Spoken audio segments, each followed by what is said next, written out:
Hallelujah. Ang pinakamataas na papuri, paglulahati, pagdadakila at pagpaparangal.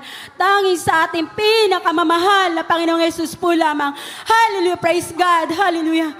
Napupurit na papasalamat ako sa mahal na Panginoong Yesus sa gintong pagkakataon na to na muli ko po siyang maluwalhati, madakila ang kanyang marilag at banal na pangalan. Hallelujah. Praise God. Way back 1992 nang makakilala po kami sa ating pinakamamahal na Panginoong Yesus sa pamamagitan po ng TV program. Andiyan po ang aking beloved Papa po ay televiewers po ng ating banal na gawain. At that time po, Channel 13 po siya. Hallelujah, praise God. Andiyan po, lingid sa aming kaalaman, ang beloved Papa ko po ay may bukol po sa left side ng kanyang bewang na kasinlaki na po yan ng kamao. Andiyan po sa pagsubaybay po ng aking beloved Papa sa ministeryong ito ng Jesus Miracle Crusade.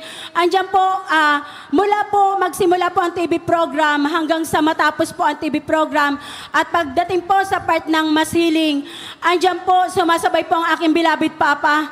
At sa kahabagan na ating pinakamamahal na Panginoong Yesus, sa unat dalangin po ng ating beloved Honorable Pastor Wildy Estrada Almeda, ang bukol sa left side ng bewang na aking beloved Papa, ay tinunaw po yan na ating pinakamamahal na Panginoong Yesus. Hallelujah, praise God.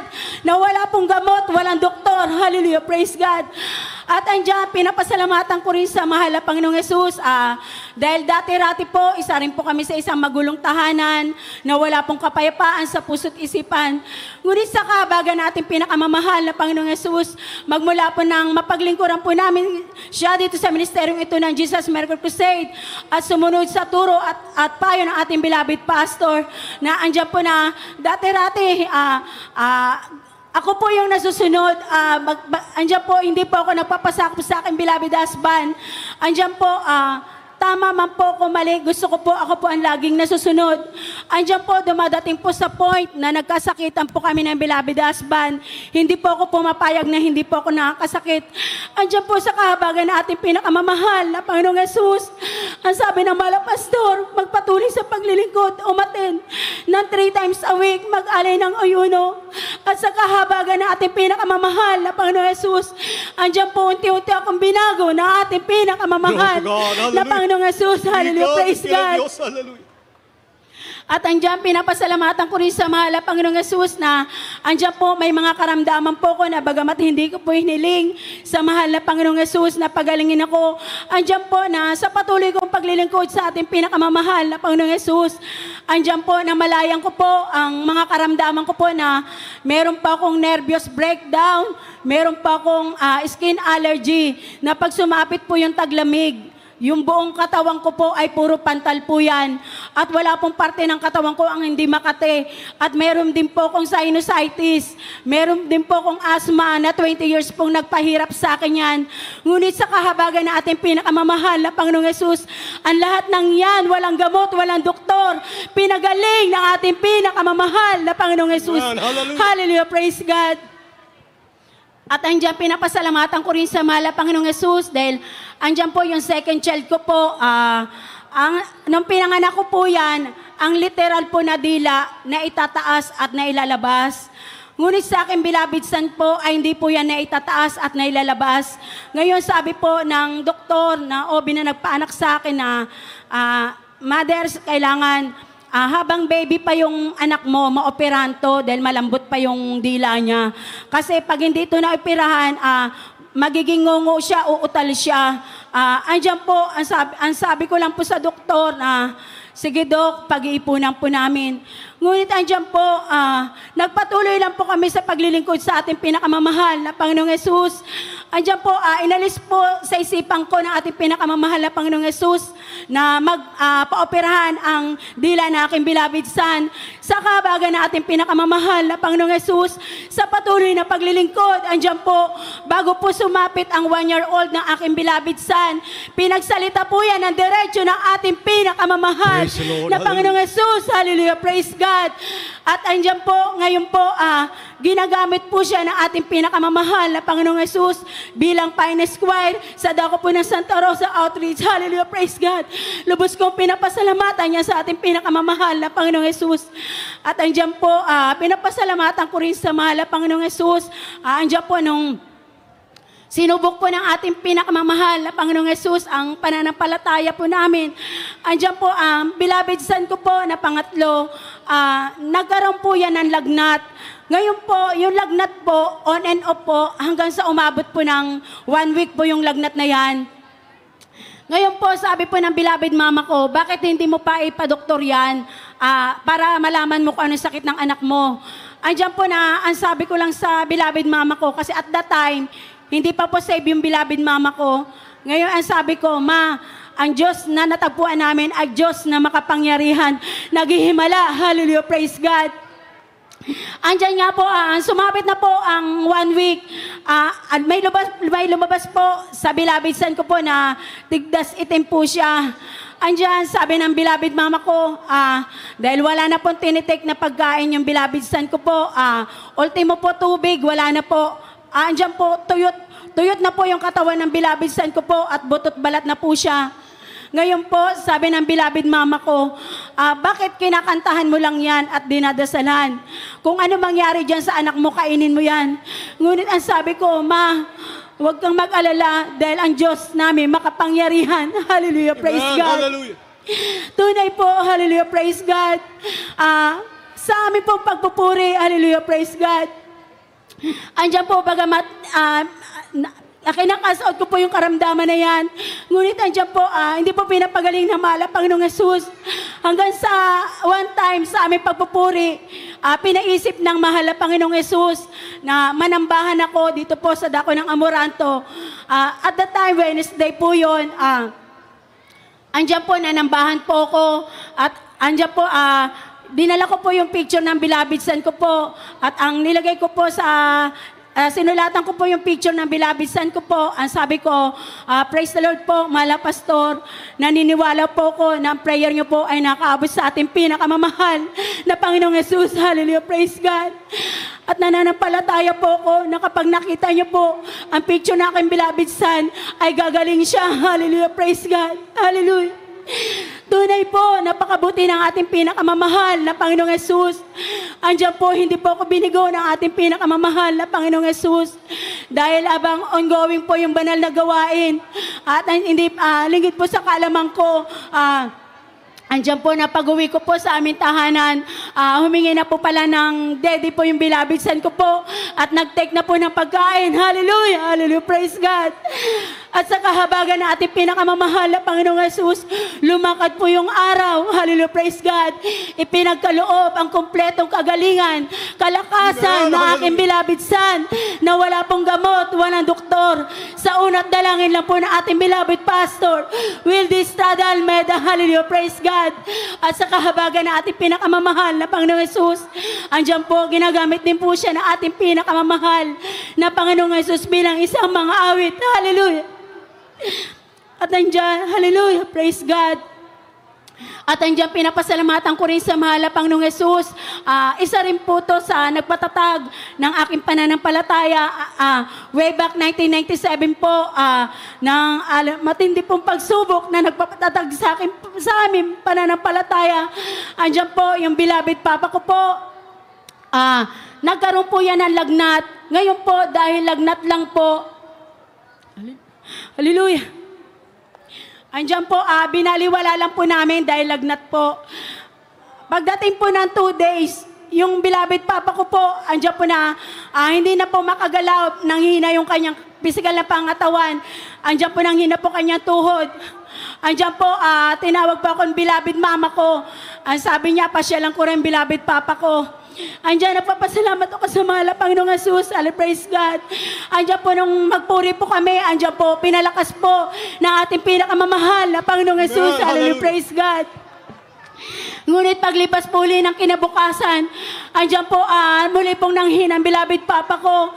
Dumating po sa point na pag nananambahan po kami, andiyan po na binubuhat po namin beloved papa ko. Andiyan po, inaalalayan po siya ng beloved husband ko at ng aking beloved kapatid. Andiyan po, pag nasa banal na gawain po ang aking beloved papa, tunay po na pinapalakas po siya na ating pinakamamahal na Panginoong Yesus. Hallelujah, praise God. Ngunit pag-uwi po sa aming tahanan, andiyan po ang kanyang panghihina ng katawan. Andiyan po sa point na habang nagpupuri po kami sa aming tahanan, andyan po hallelujah, praise God. Bigla pong binawian ang buhay ng aking beloved Papa. Hallelujah, praise God. Andyan po sabi ng beloved mama ko, sabi ng beloved Chay ko, bakit nakikinig ka sa anak mo? Ikaw ang asawa, dapat ikaw ang masunod, wag yung anak mo. Andyan po sabi ng beloved mama ko, wag na kayong kumanta, wag na kayong magdasal, kasi wala na si Papa mo. Hallelujah, praise God. Ngunit andyan, hallelujah, praise God. Andyan po, pagdilat po ng mata ko, nagkagulo na po ang aming mga kapitbahay. Andyan po na, binubuhat na po yung beloved Papa ko ng 4 na tao po. Andyan po na hindi po mabuhat yan dahil sa sobrang bigat. Hallelujah, praise God. Andyan po na dumating po yung kapitbahay namin na manggagamot. Andyan po na tinignan niya po, tapos ang sabi niya, isugod niyo na sa ospital yan dahil wala na. Hallelujah, praise God. Andyan po, nanalangin ako, mahal na Panginoong Jesus. Huwag niyong hayaang mapahiya ako, mahal na Panginoong Jesus. Patunayan niyo na kayo ay Diyos na buhay, makapangyarihan. Hallelujah, praise God. Hallelujah. Tunay po pinaisip ng mahal na Panginoong Jesus. Manalangin ako at andyan po, kinasout ko po yung demonyong kamatayan sa unat dalangin ng beloved pastor. Demonyong kamatayan, cast out in the mighty name of Jesus. Hallelujah. 3 times ko pong binanggit yan. Andyan po binalik ng ating pinakamamahal na Panginoong Jesus ang buhay ng beloved Papa ko. Hallelujah, praise God. Ngunit hindi po natapos dyan. Bagamat binalik ng mahal na Panginoong Jesus yung buhay ng beloved Papa ko po, andyan po na nanlabo po yung kanyang mata, umurong po kanyang dila, andyan po yung buong katawan niya po ay namanas na po yan. Ngayon po, sabi po ng mga kamag-anak namin at kapitbahay, nabuhay yan, pero ilang araw lang mamamatayan. Ngunit sabi ko, mahal na Panginoong Jesus, walang imposible sa iyo. Patuloy kami nananampalataya. Kaabagan mo kami, mahal na Panginoong Jesus. Tunay po, lumakad po yung araw, buwan. Pinagkaloob ng mahal na Panginoong Jesus ang kumpletong kalakasan, kagalingan sa aking beloved Papa. Sa unang dalangin po natin, beloved Pastor, wala pong gamot, walang doktor. Hallelujah, praise God, hallelujah. At yan nga po, nung lumakas po, physical na katawan, beloved Papa ko po, andyan po, na sabi niya, nung patay po ang kanyang physical na katawan, andyan po, naglakbay po siya ng ilang bundok po ang kanyang nilakbay. At ang kasama niya lang po ay, ang gumagabay sa kanya ay isang tinig. At ang sabi sa kanyang tinig, at sabi po ng tinig sa kanya, maglakad ka, sige, dumiretso ka lang. Ngayon, pagpasok niya po sa makababa po sila ng bundok, andiyan po may napasok po siya ng pintuan. Ngayon po, pagpasok niya po ng pinto, sobrang liwanag daw po. At sobrang ganda. Kulay ginto po. Hallelujah, praise God. Hallelujah. Hallelujah. Hallelujah. Andiyan po sa, hallelujah. Sabi ng tinig sa kanya, ako'y natutuwa at nalulugod pag kayo umaawit. Hallelujah! Andiyan po nakakarating sa mahal na Panginoong Jesus ang pagpupuri natin. Hallelujah! Hallelujah! Praise God! Andiyan po, nung pumasok na po siya, sa pintuan na yan, marami po siyang nakitang nakaluhod sa mga ilaw po. At yung mga ilaw po ay andap-andap na. Ngayon sabi po sabi niya po, parang sa isip niya po na familiar sa kanya yung nakaluhod sa ilaw na yon. Ngayon ang sabi ng tinig, huwag mong tingnan yan, dumiretso ka lang sa paglakad. Ngayon po naglakbay na naman po sila ng bundok. At pagbaba po nila, meron na naman po siyang pintuan na nabuksan. Hallelujah, praise God. Amen, hallelujah. At pagbukas niya po ng pinto, meron pong mataas na hagdan na kulay ginto. Hallelujah! Glory to God. Hallelujah!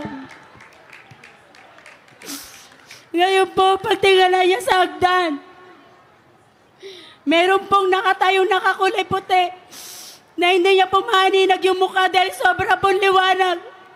Ang sabi sa kanya, sige, umakyat ka. Hallelujah! Tunay po, umakyat po yung beloved Papa ko sa hagdan na yan. At habang pong inaakyat niya yung hagdan na yun, nung malapit na po siya dun sa nakaputing nakatayo po sa dulo ng hagdan, bigla pong nagsalita yan, bagamat hindi mahinag ng bilabid papa ko yung mukha niya, sa sobrang liwanag, may nalabas po siyang malaking aklat na kulay ginto. Hallelujah! Oh, to God. Hallelujah! Yung aklat na yun, nung minuklatin niya po mahaba sa'yo nakasulat, dahil ibang lengguwahe po. Ngayon ang sabi ng tinig, ang aklat na to, ay papagkaloob ko sa tao na to. Hallelujah! Nung tingnan niya po yung tumanggap ng aklat, ang beloved Pastor Wildy Isada Almeda. That's Hallelujah! right, glory to God. Hallelujah!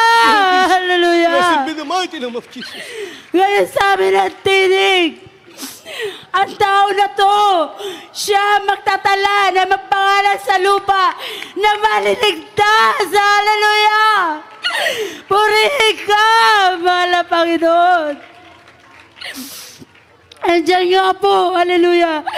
Nung matapos po yung tinig na yan, ang sabi sa kanya, bumaba ka at sabihin mo sa kanila, hallelujah! Hallelujah! Hallelujah! Man, hallelujah.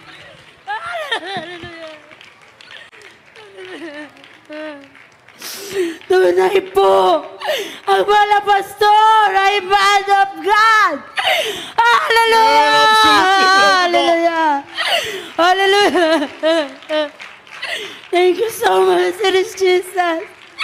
Kaya hanggang dito na lang po ang pinakamataas na papuri, pagluluwalhati, kadakilaan, kapurihan, pasasalamat ay tanging sa ating pinakamamahal na Panginoong Hesus po lamang.